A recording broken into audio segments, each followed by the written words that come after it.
राधे राधे मित्रों, जय गौ माता। गोबर के गौमूत्र के महत्व को हम बहुत अच्छे से जानते हैं। उसकी उपयोगिता को तो हम शताब्दियों से पहचानते रहे हैं और उसके लेख तो प्राचीन ग्रंथों में भी होते रहे हैं। और आज के समय जो अध्ययन अनुसंधान गोबर के ऊपर हो रहे हैं, उनसे उनके सारे गुणों की स्पष्टता प्रामाणिकता साबित भी हो रही है। और यदि बात हम गाय के गोबर की करें, गाय के मूत्र की करें, तो उसमें से और भी अद्भुत गुण रहते हैं। गाय के गोबर और गौमूत्र में तो अनेक औषधीय रोग रक्षक गुण रहते हैं और इस बात की भी प्रामाणिकता अब धीरे धीरे पूरी दुनिया में स्वीकार की जाने लगी है। लेकिन यदि बात हम गाय के गोबर और मूत्र की खेती के संबंध में करें तो ये बहुत ही अद्भुत हो जाता है। खेती में भी गाय के गोबर का, गाय के मूत्र का हजारों सालों से उपयोग हो रहा है। यद्यपि खेती के लिए, खेतों की उर्वरता बढ़ाने के लिए, खेतों की पोरस शक्ति को सामान्य स्तर पर लाने के लिए आज के समय तो गाय के गोबर का और गाय के मूत्र का जो उपयोग है वो बहुत अनिवार्य होता चला जा रहा है। क्योंकि जब जब जैसे जैसे हमने खेतों में रासायनिक खादों का उपयोग किया है, कीटनाशकों का उपयोग किया है या फिर रसायन आधारित माइक्रोन्यूट्रिएंट्स का उपयोग करना शुरू किया है, तब से हमारे खेतों की उर्वरता धीरे धीरे समाप्त होने लगी है। क्योंकि हमारे खेत में, हमारी मिट्टी में तो पहले से ही बहुत सारे पोषक तत्व रहते हैं, लेकिन जब हम ऐसे केमिकल्स आधारित फर्टिलाइजर्स का, इन उर्वरकों का प्रयोग करते हैं तो भूमि के ऊपर एक हार्ड परत सी बन जाती है, एक कठोरता आ जाती है। मिट्टी की जो भुरभुरापन है, मिट्टी का जो कोमलता है वो समाप्त हो जाती है, मिट्टी कठोर बन जाती है।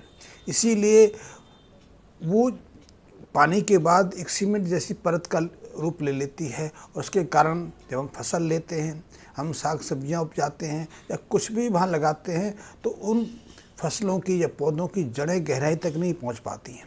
इसलिए ऐसे खेतों में ना तो पानी ज़्यादा समय रुक पाता है, ना ज़्यादा पानी नीचे तक पहुंच पाता है और ना फसलों की और पेड़ पौधों की जड़ें हैं उस नमी को प्राप्त कर पाती हैं। इसके कारण या तो हमें बार बार रसायन आधारित उर्वरकों का प्रयोग करना पड़ता है, क्योंकि उर्वरक छिड़केंगे तो ऊपर जो उथली जड़ें हैं उसमें से कुछ मात्रा में रसायन जो खाद है उसका उपयोग कर लेंगी।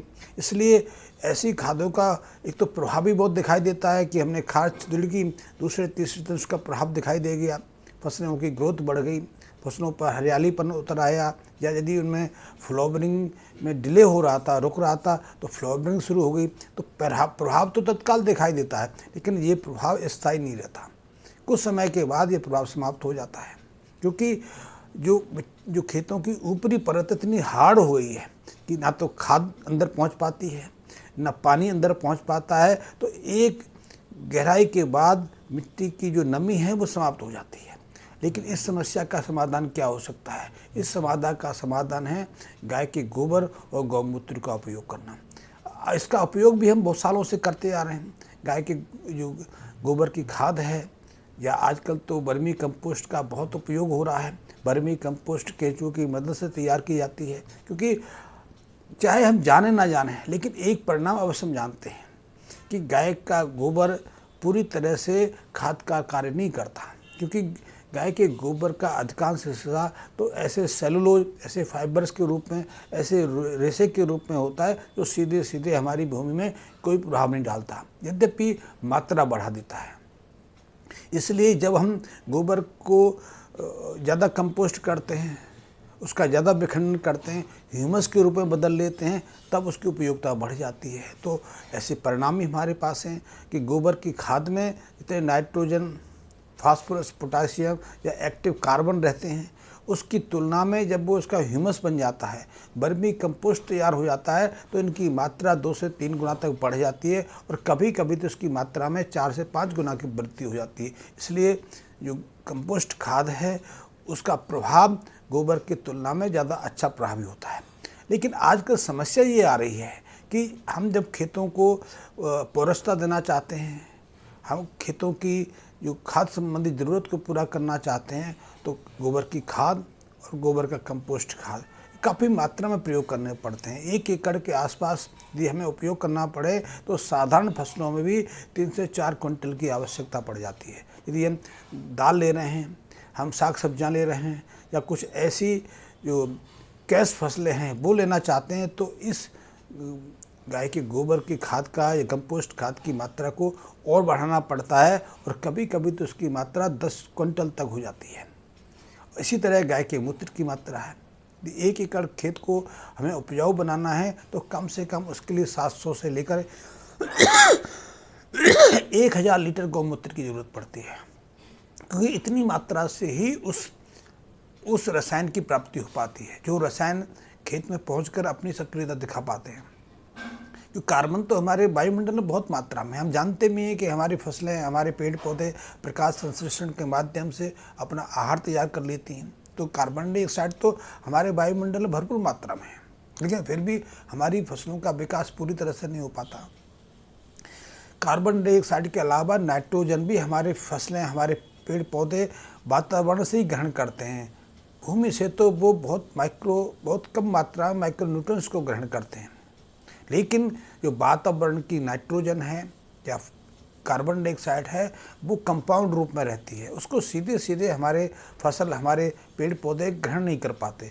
इसलिए इस कंपाउंड कार्बन को हमें एक्टिव कार्बन में बदलना पड़ता है, और ये एक्टिव कार्बन में सक्रिय कार्बन के रूप में बदलने का कार्य भूमि के अंदर जो जीवाणु रहते हैं, जो सूक्ष्म जीवी रहते हैं, वो कार्य करते हैं। लेकिन इस सूक्ष्म जीवी को तो हमने सक्रिय नहीं रहने दिया, हमने इतनी जहरीली खादों का प्रयोग कर लिया है कि ये सूक्ष्म जीवी अब निष्क्रिय पड़ गए हैं, या तो इनकी संख्या घट गई है, क्योंकि सामान्यतः 1 ग्राम जो हमारी खेत की मिट्टी है उसमें कम से कम 5 से 7 खरब अरब के आसपास ये सूक्ष्म जीवी होने चाहिए, लेकिन अब इनकी मात्रा तो हज़ारों में रह गई है। ज़्यादा से ज़्यादा इनको माने तो आप 50 लाख से 60 लाख ले लीजिए, तो 50-60 लाख से वो पूर्ति नहीं हो पाती है। इसलिए ज़्यादातर जो वातावरण की कार्बन डाइऑक्साइड है, नाइट्रोजन है, वो काम ही नहीं आ पाती। तो इसको कैसे सक्रिय करें? तो इसको सक्रिय करने का कार्य तो थोड़ा बहुत हम जो केमिकल आधारित खादों से कर लेते हैं, लेकिन इनका तो दुष्प्रभाव है, इनका तो आगे चलकर और हानिकारक प्रभाव सामने आता है। विषाक्तता बढ़ जाती है, फसलों में विषाक्तता आ जाती है। दूसरा, हमारे पास एक हल है कि हम जो गोबर और गौमूत्र आधारित खाद का प्रयोग करें, लेकिन इतनी मात्रा में इसका उपयोग करना पड़ता है कि ज़्यादातर किसान इससे दूर हट जाते हैं। तीसरी चीज़, किसानों के पास गाय नहीं बची।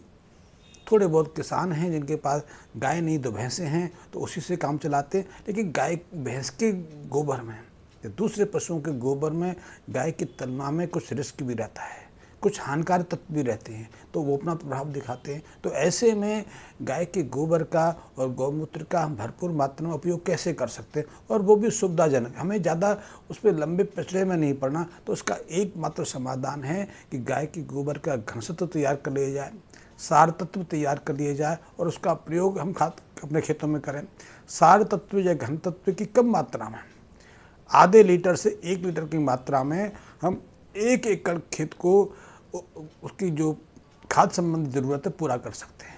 ये अच्छा प्रयोग है, बहुत प्रभावशाली प्रयोग है। जैसे दवा का प्रयोग करते हैं ना, दवा पहले आज से 15-20 साल पहले हम 1 ग्राम में या 500 मिलीग्राम में प्रयोग करते थे, अब ज़्यादातर दवाएं तो 1-2 मिलीग्राम में आ गई।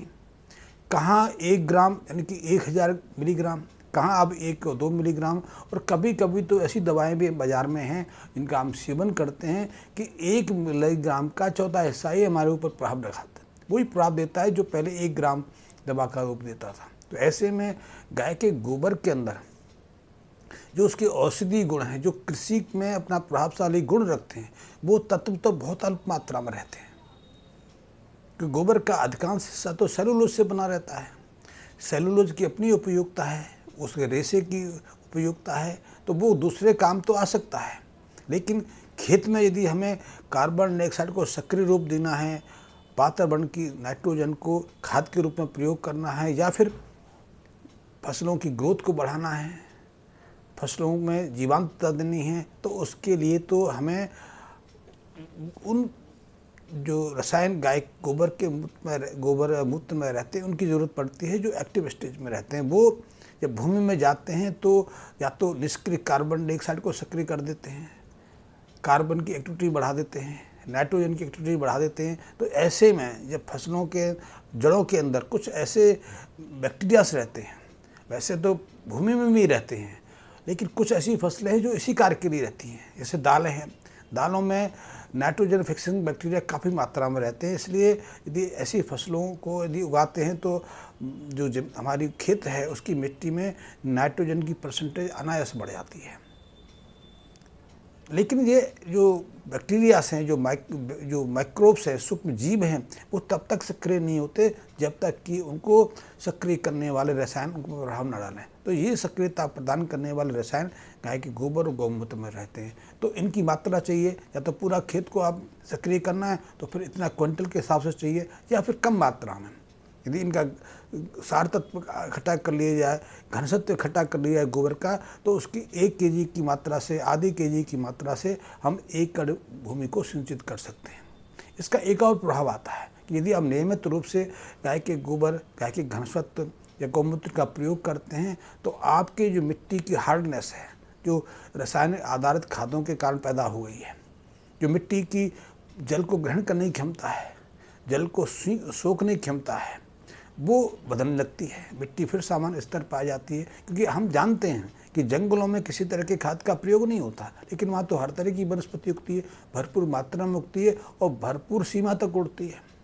आज तक हमने मनुष्य द्वारा किसी पेड़ को रोपते और उसको हजारों सालों तक जीवित होते नहीं देखा, लेकिन जंगलों में तो आज भी 500, 700, 1000 साल पुराने वृक्ष विद्यमान हैं और इतनी बड़ी मात्रा में हैं, इतने विशाल वृक्ष विद्यमान हैं। ये प्रकृति की कृपा है। उनको पोषकता कहाँ से मिलती है, उनको उर्वरता कहाँ से मिलती है कि जंगल में तो कोई उनको खाद देता नहीं, कोई पानी नहीं देता, कोई सुरक्षा नहीं देता, कोई कीटनाशक नहीं, वो हर तरह से बचे रहते हैं, क्योंकि वहाँ प्राकृतिक रूप से वो व्यवस्था है।